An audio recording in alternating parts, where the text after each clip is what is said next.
Hey guys, so I've finished painting all my bits and pieces for my Landrover. So I've got the front and rear diff all disassembled. I've got all the steering arms and all the braking system as well. I've finished painting the actual Landrover chassis itself. It was Galf and now it's now painted in 2-pack epoxy as well. So it's all tidied up. Hey guys, so I'm just in the process of rebuilding my rear axle for my Series 2A Landrover. It is actually a Series 3 Salisbury rear axle from a 109. Today I've actually finished rebuilding one side, but I thought I'd film doing the other side. So I've made a restart here. So all my parts I've rebuilt.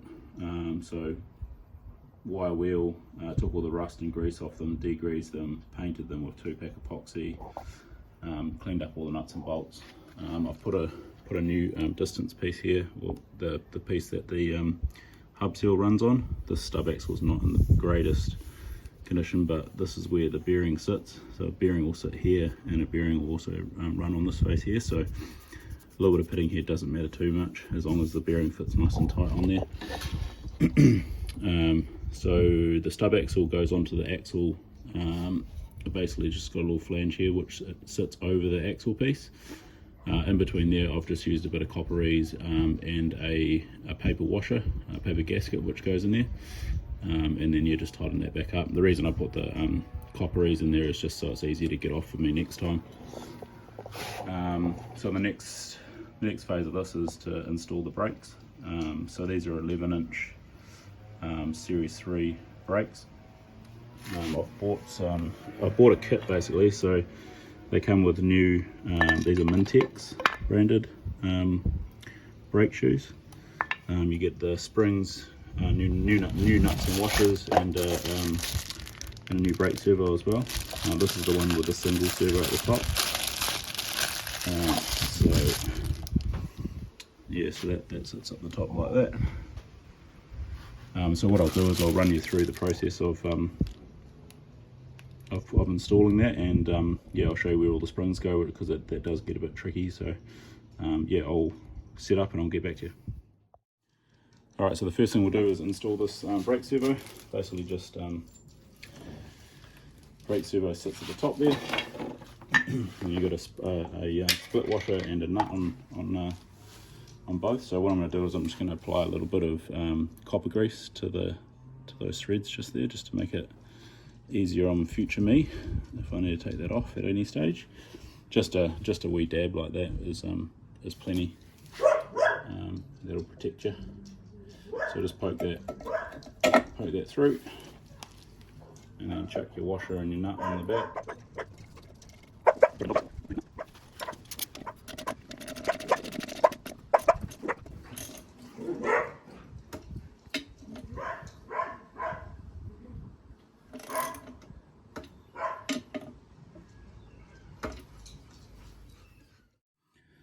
Alright, so our next step is to pack our bearings with grease. So what I like to do is I like to do them both at the same time. So I've got them right there.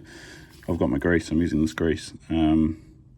Seems to be recommended. So they did have more budget grease, but I chose to go for the more extreme heat rated one. So rather than using the little sachets, they do give you sachets of grease from Britpart, these little sachets, but what I'll do is I'll keep those handy, and I'll put those in under my seat as spares if I do need to repack some bearings on the go.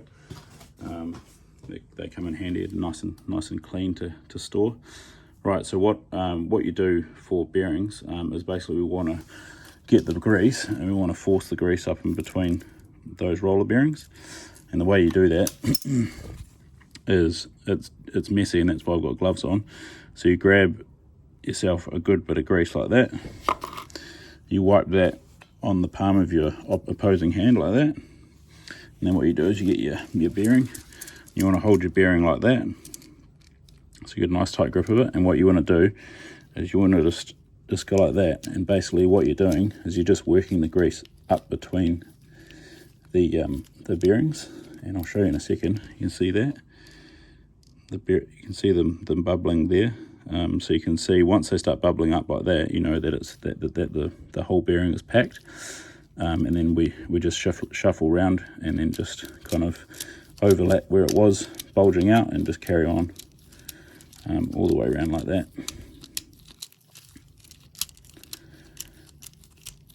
And you put a bit of force into it and it'll go a bit quicker for you. You can see that it's all bulging all the way around. So we've done about halfway now. It doesn't take too long.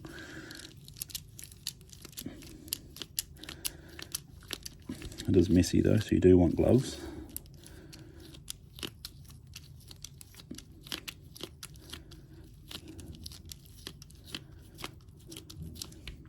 See it bulging out. We've got one last wee bit there to do.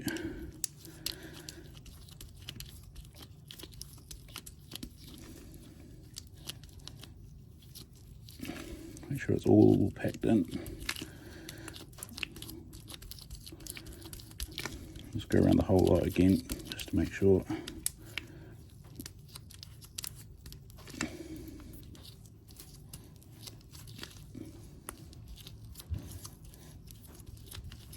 You see that all that grease is gone now, so it's nicely packed in that bearing. So all I like to do is I just grab the remaining grease off my hands, and I'll just run that just into the top just to pack around. And just make sure that it's completely full. Same as the bottom. So right, so once you're at that stage, we'll pop that straight into the hub. And what you want to do is you want to do the inside one, because the inside one's actually got a seal on it. And once you've got that seal in, then you can flip the hub over and the bearing won't fall out. So what I like to do is just give that a little bit more grease, just to stop any areas that aren't covered. You want as much grease as we can, apart from the inside of the bearing, the hub, which I'll show you. All right, so that one's done. So what we'll do now, since we've already got messy hands, we'll get another blob and we'll do the outer bearing now. So basically, same process.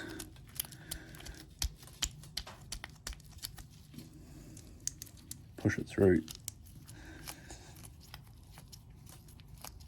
You can see them popping out.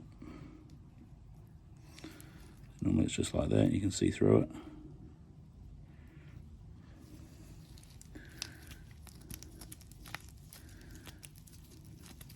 Just keep going, keep going, keep going.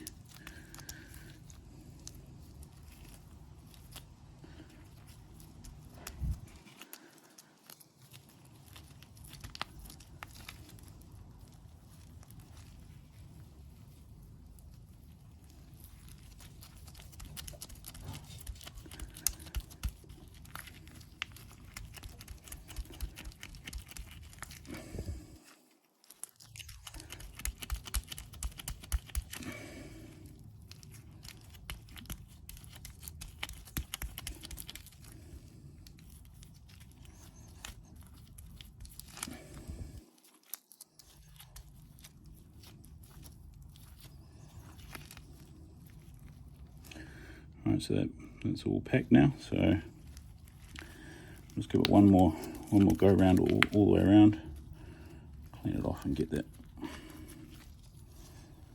more grease on my hand there.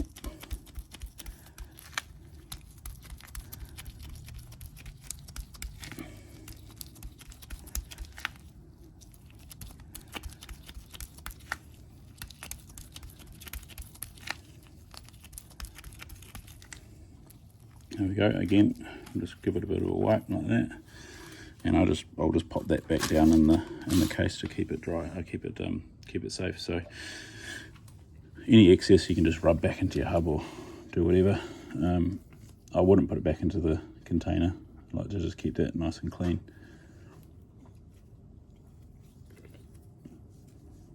Cool.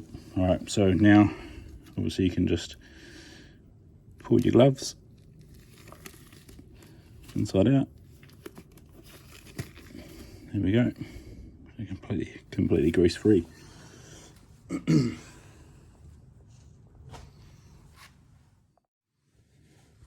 right, now we'll seat our seal. So basically, it's just a wee rubber seal. pull that out. So you can see it's just a standard seal with a little spring in it. I'll just get a little bit of grease and just put it around that spring, just because that'll just stop it if it gets any condensation or anything in there, sucks in any water or anything, it'll keep the spring active. Put a bit on there. Right, and that's basically it. Now we're just going to drive it in. So to start it, what I like to do is just hold my hands like that and basically just press it in. And you can pretty much just press these in by hand. They only need to be flush, they don't need to go any further.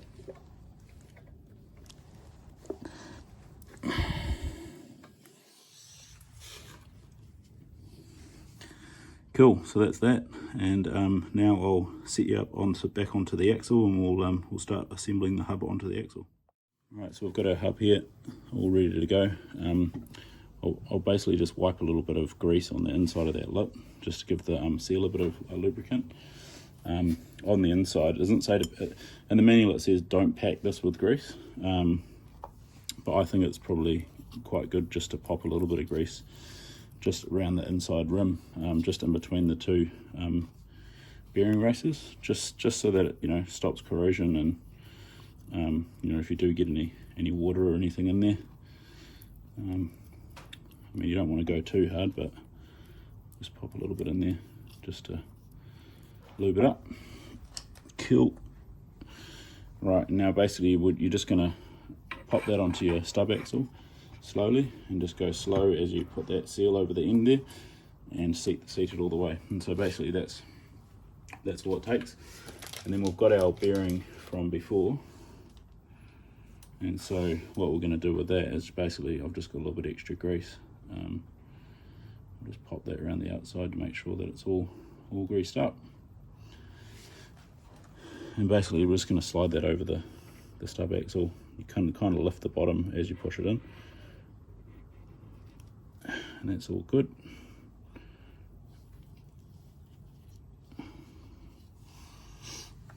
Cool.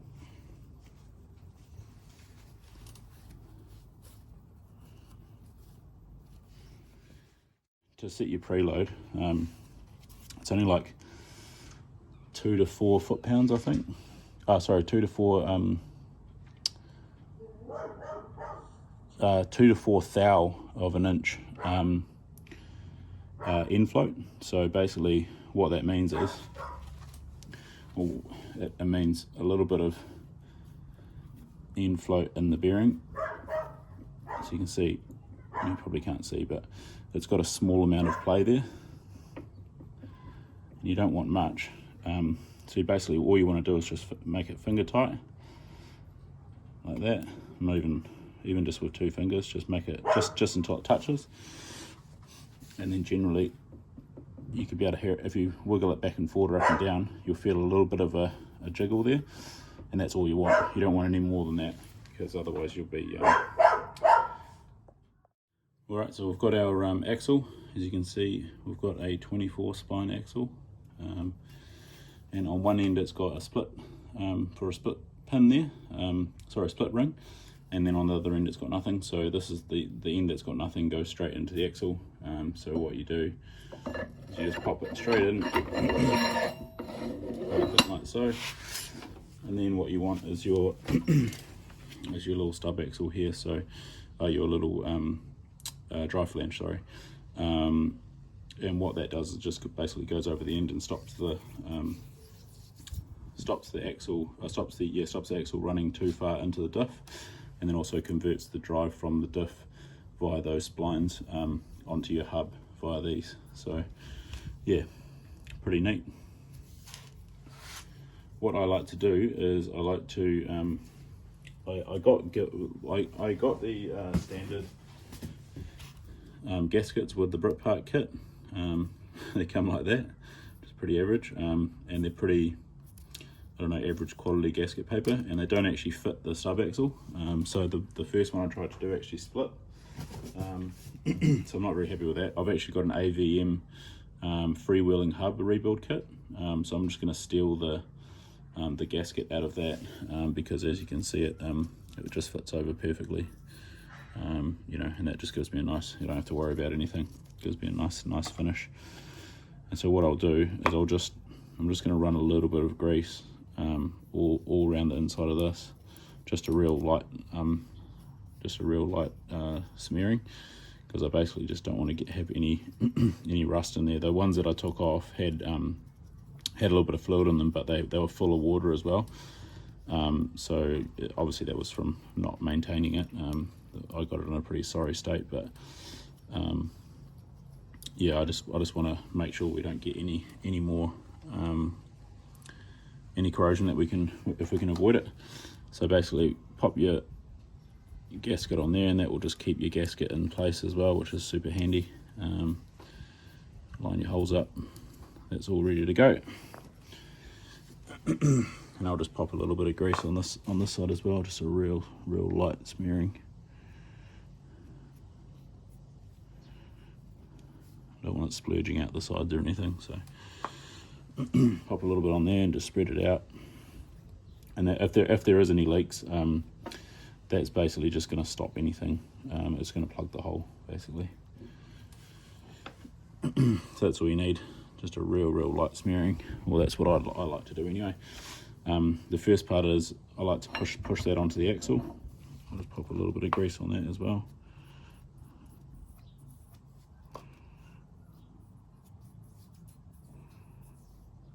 Make sure that's not dry. And then what we're going to do is find our splines.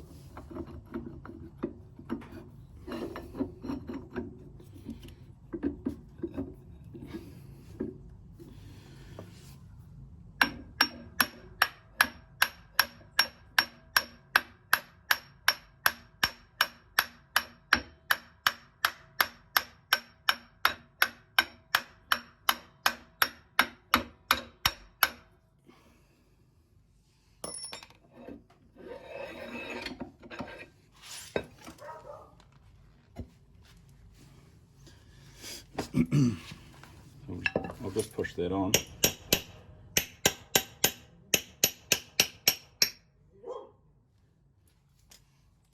So all you need is just that the little flange piece sticking out there. You can see where the split ring goes. That's as far as it needs to go through. So I'll just pop it down like that, and then basically just make sure it's lined up into the axle, and then move your hub, make sure that it's lined up.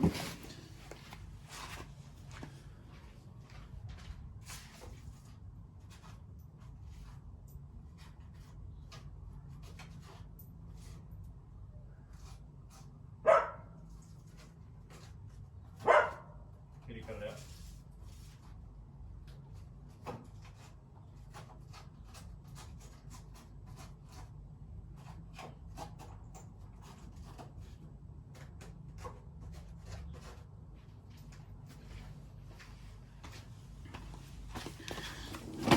I've got the original bolts. I have tidied them up, so I've cleaned all the threads, and I've just painted the heads.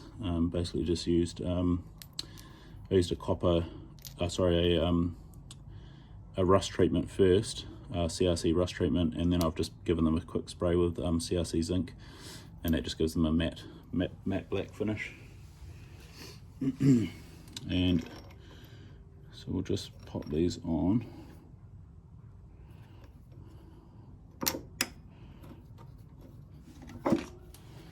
Cool.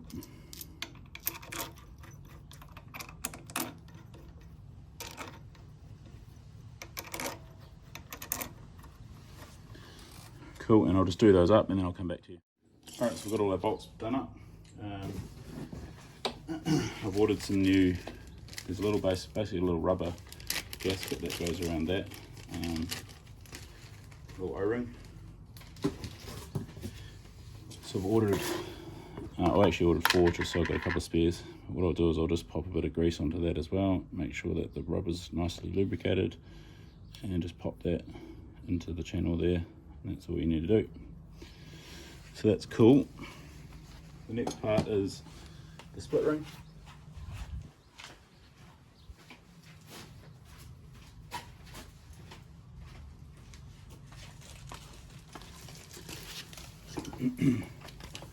And I'll just pop that on.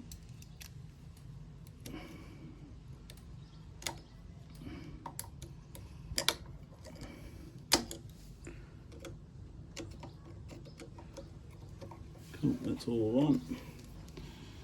Beautiful. And the last thing to do, I did actually buy some new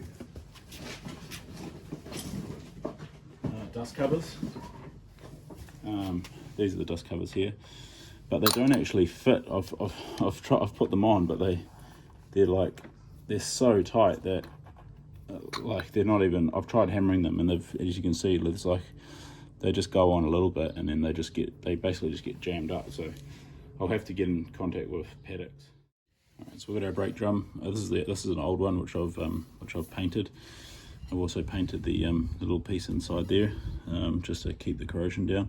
As you can see, it's a little bit pitted, but I'm not too worried about that. I've got new shoes, so hopefully, I mean, I've got these are the rears. I do have new drums for the front, so I'm sure this will be adequate. What you want to do is you want to line these holes up. So you've got these little holes here. They basically run there's basically a couple of screws that hold the brake drum onto the hub.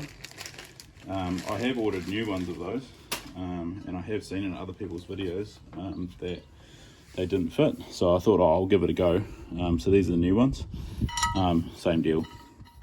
They stick out too far. So if you see, it won't go over it, and that's dangerous. You need everything to be flush or a little bit under flush. You don't want anything interfering with your wheels and how your wheels are clamping to your hubs. So basically, I've got a few that I've managed to save, but I don't have many. So I'm gonna have to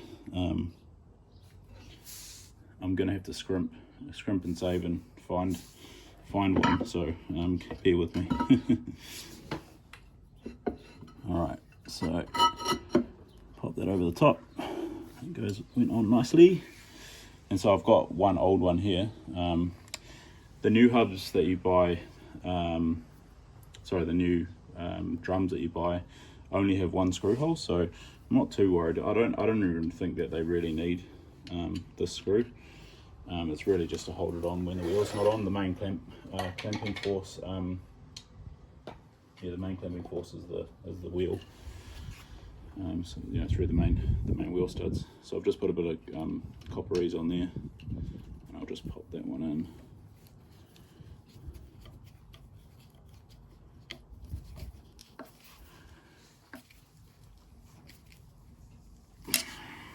Sweet. And as you can see, if I run that over the top of there, it's not touching. So perfect. Alright guys, so I have got some Landrover Defender steel wheels and tyres. So we're going to be putting 235 85 16s on the Landrover, on the series, which should bring it up a wee bit higher and just fill the guards a wee bit more kind of like a modern version of a 750 16. And yeah, we can run tubeless, which is much more convenient. So yeah, we'll pop this on. This is exciting. This has been a long time in the coming to put a wheel on an axle.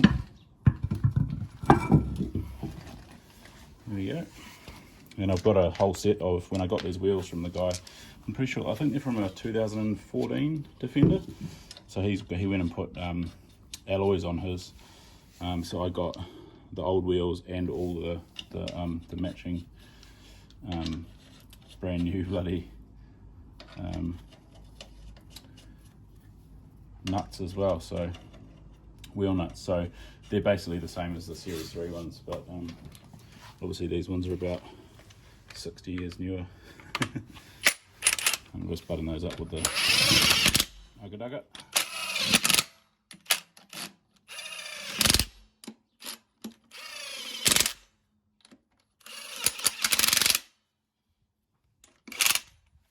those on the lower settings so it's not done. Alright, so I got my chassis on the hoist. I've lifted her up and I've rolled the whole assembly underneath, so I've got the springs attached.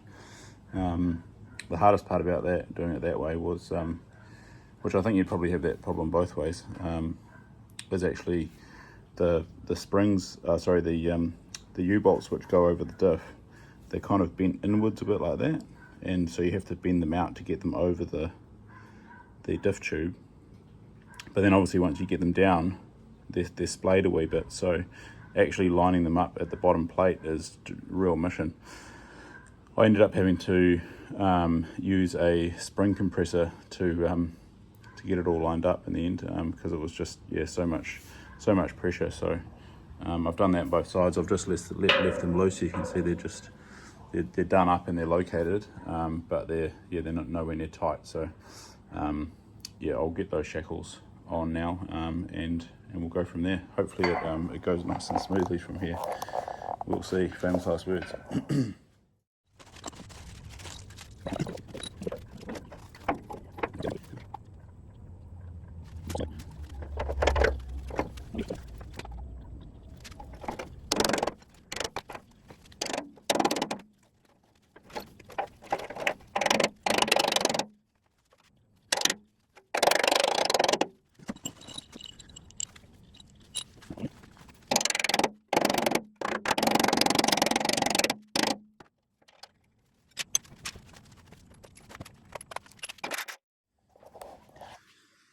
Right, so that's the fronts in.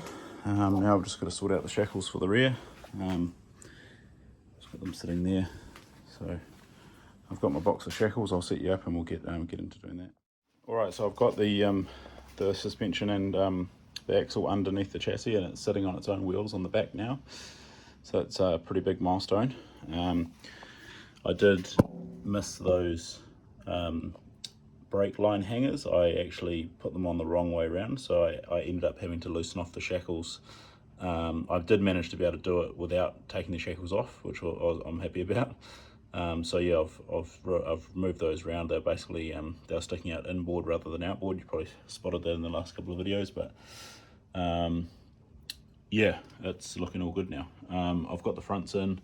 What I did find on those front ones is that the chassis is slightly different on the Shield chassis. So the ones before the original style, you see how it's got a fold in it there. The original ones just came straight down, and they had basically like a washer, spacer washer welded onto the inside edge. So welded into here to instead of having a bend there, they had an actual washer to space the axle to the left a wee bit. And then on this side they had a washer the same as what they've got here, welded on here, but it was a little bit thicker. So what that means is that the replacement bolts that I've ordered are, as you can see, a little bit too long. So if I snugged that nut up, it wouldn't actually be captive. So yeah, what I will do is probably just add a washer in there just to take up that slack. That's a little bit annoying, but something that you get, I suppose. You know, it's a 60-year-old product, and this is a remanufactured chassis, so not everything's gonna be perfect. So yeah, that's one thing I've seen with this Shielder chassis that's slightly different, and slightly off to the original, but no worries. Yeah, so both sides are in. I'll just give you a quick brief overview of the back here. So the shackle arrangement. So basically what I've done here is the outer one is the plain shackle, and that doesn't have threads running through the inside of it. So that does not have threads. So you can just poke your bolt straight through there. They run straight through the middle of the hangers and the spring, and then come out the other side. And basically this one is the same hanger, but it's got a thread in it. So these are two different part numbers. So you have to make sure that you've got one side with a thread. You thread your bolt all the way through, and just snug it up. I haven't snugged it up all the way because I'm going to wait until I've got the whole thing assembled before I tighten everything up, so it's got a bit of weight on it. I might roll it around a wee bit just to make sure it settles. But yeah, so threaded on the inboard side, non-threaded on the outboard side for an 88 rear, and then basically you just got a lock nut. So same both sides, I've just left those nuts on there loose. But yeah, looking mint. I'm happy. And I'm going to have to wait for my caps. As I said earlier, the caps don't fit on there, so it's a bit of a pain, but it's going to be in the shed anyway, so not too worried at this stage. But I will have to source some more caps that hopefully will fit now. Yeah, we're going to get onto the front axle now, so I'll get myself ready for that, and then I'll pop you on a stand, and that'll be in another video. So I'm sure I can put a link to that at the end of this video. And yeah, hope you enjoy the watch. If you want to stay up to date on the Landrover project, which will be probably over the next year, I suppose, I'll be doing video updates on what I'm doing here and there. So if you are interested in the rebuild, subscribe to my channel, and yeah, there'll be a few more videos to come. Cheers.